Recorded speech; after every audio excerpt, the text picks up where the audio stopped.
11 अगस्त 1979 दोपहर का वक्त। गुजरात का मोरबी, घड़ियों का शहर। यहाँ की हर दीवार पर वक्त टंगा था। यहाँ के कारखानों में वक्त बनता था।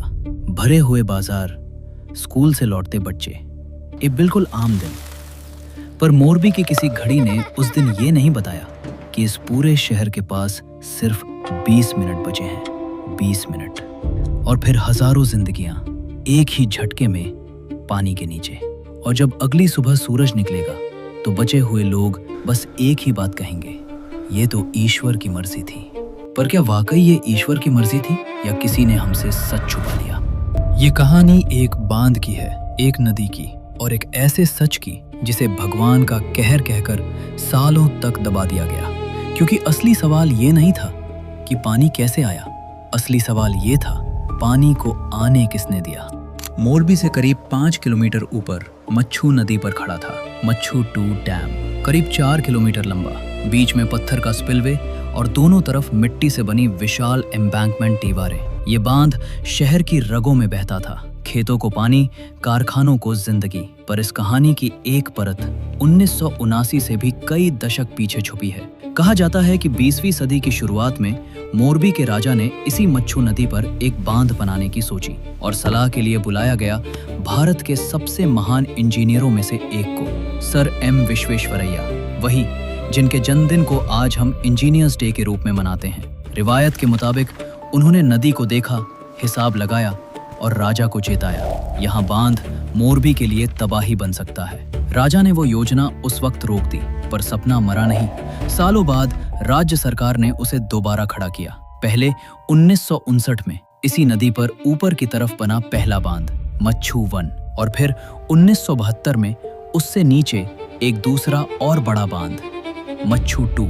यही वो बांध था जिस पर मोरबी का पूरा भरोसा टिका था। पर इस भरोसे की बुनियाद में एक दरार छुपी थी जो कोई नहीं देख पाया। ये बांध बनाया गया था सूखे से लड़ने के लिए। सौराष्ट्र एक प्यासा इलाका है, यहाँ पानी रोकना मकसद था, बाढ़ रोकना वो प्राथमिकता ही नहीं थी। मतलब जिस दिन इतना पानी आएगा कि बांध संभाल न सके, उस दिन के लिए ये बांध बना ही नहीं था। ये कमजोरी इसकी पहली ईंट में मौजूद थी और सालों तक किसी ने ये दरार महसूस नहीं की। हर मॉनसून आता, नदी चढ़ती और उतर जाती। इसलिए जब अगस्त 1979 में बादल फटने लगे तो किसी के माथे पर शिकन नहीं आई। मोरबी के लिए बाढ़ कोई नई बात नहीं थी, पर इस बार क्या नदी भी वही पुरानी नदी थी? 10 से 12 अगस्त के बीच आसमान टूट पड़ा। 3 दिन में करीब 447 मिलीमीटर बारिश, और उस आखिरी दिन तो जैसे बादलों ने सारी हदें पार कर दी। नदी का पानी बांध के रिजर्वायर में भरने लगा, तेज और तेज। बांध को जितने पानी के लिए डिजाइन किया गया था, उस दिन उससे करीब 3 गुना ज्यादा पानी आ रहा था। स्पिलवे के गेट पूरी ताकत से खुले थे, पर वो इतने पानी को निकाल ही नहीं पा रहे थे। और फिर पानी ने वो रास्ता चुना जिसका किसी ने हिसाब नहीं रखा था, मिट्टी की दीवार। दोपहर होते होते एम्बैंकमेंट ढहने लगी। 700 मीटर से ज्यादा दीवार एक तरफ और फिर दूसरी तरफ भी। बांध टूट गया। 30 फुट ऊंची पानी की एक दीवार मोरबी की तरफ दौड़ पड़ी और घड़ी ने उल्टी गिनती शुरू कर दी। शहर को संभलने के लिए मिले सिर्फ 20 मिनट। जब पानी उतरा तो मोरबी पहचान में नहीं आ रहा था। घर, बाजार, कारखाने सब कीचड़ में दबे हुए। गलियों में मलबा और मलबे के बीच अपनों को ढूंढते लोग। मरने वालों की गिनती आज तक तय नहीं हो पाई। कोई कहता है 1800, कोई कहता है 5000 और कुछ अनुमान तो 25,000 तक जाते हैं। 13,000 से ज्यादा मवेशी मारे गए। और एक मंजर जो इस पूरी कहानी का दिल चीर देता है। मोरबी के पास वाजेपर गांव। जब पानी चढ़ा तो लोग भागे अपने सबसे सुरक्षित ठिकाने की तरफ, एक मंदिर। उन्होंने सोचा पिछली बाढ़ में पानी यहाँ तक नहीं आया था, यहाँ भगवान के घर में हम महफूज हैं। पर उस दिन पानी मंदिर में भी घुस गया। 100 से ज्यादा लोग ठीक वहीं जहां वो भगवान से बचने की दुआ मांगने गए थे। ये इतिहास की सबसे भयानक डैम फेलियर्स में से एक थी। और इस तबाही के सामने इंसान के पास सिर्फ एक जवाब था, ये ईश्वर की मर्जी थी, इसमें किसी का क्या दोष। सरकार ने भी यही कहा, ये एक एक्ट ऑफ गॉड था, एक ऐसी आफत जिसे कोई रोक नहीं सकता था। पर एक सवाल हवा में लटका रह गया, अगर ये बांध सालों से खड़ा था तो ठीक उसी दिन क्यों टूटा? यहाँ कहानी और भी दर्दनाक हो जाती है। उस दिन दोपहर के करीब ऑल इंडिया रेडियो पर एक चेतावनी चली, ऊंची जगहों पर चले जाइए। पर एक बड़ी गड़बड़ी थी। बांध की जगह से जो असली खबर आनी चाहिए थी कि बांध खुद खतरे में है, वो लाइन ही ठप पड़ चुकी थी। यानी जो सबसे जरूरी चेतावनी थी वो कभी पहुंची ही नहीं। पास के एक गांव लीलापर ने रेडियो की बात मान ली। लोग ऊंचाई पर चले गए और वो बच गए। पर मोरबी ने सोचा, हर साल आती है बाढ़, इस बार भी उतर जाएगी।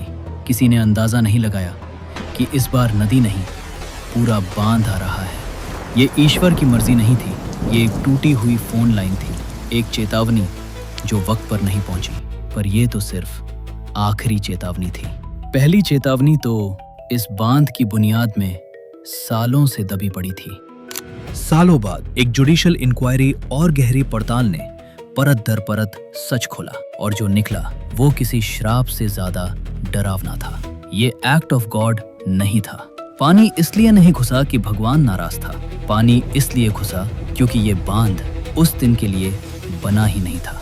याद है, ये बांध सूखे के लिए बना था, बाढ़ के लिए नहीं। उसका स्पिलवे, पानी निकालने का रास्ता, सिर्फ करीब 2,20,000 क्यूसेक्स पानी के लिए डिजाइन हुआ था।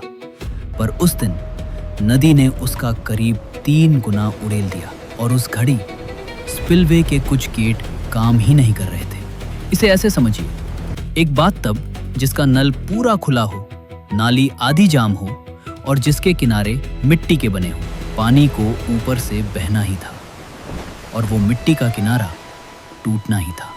जांच की उंगली दबी छुपी फाइलों पर गई, इरिगेशन डिपार्टमेंट की उन डिजाइन प्रैक्टिसेस पर जिनमें गहरी कमियां थीं। एक मशहूर किताब no one had a tongue to speak ने इसे साफ शब्दों में लिखा। ये ना तो भगवान का कहर था और ना ही बांध पर काम करने वालों की लापरवाही। ये था इंजीनियरिंग और ओवरसाइट दोनों की नाकामी। मतलब ये तबाही रोकी जा सकती थी। और याद है वो 2 चेतावनियां?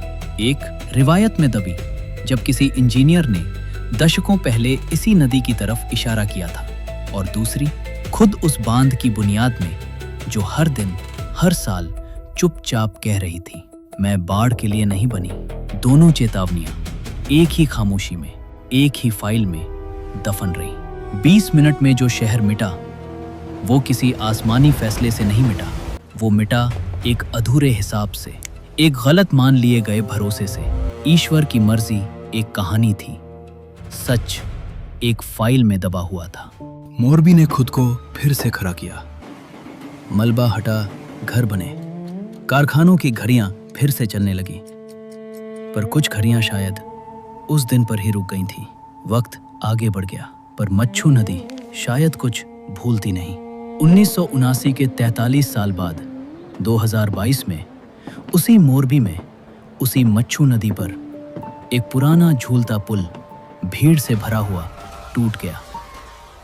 करीब 135 लोग फिर उसी नदी में समा गए।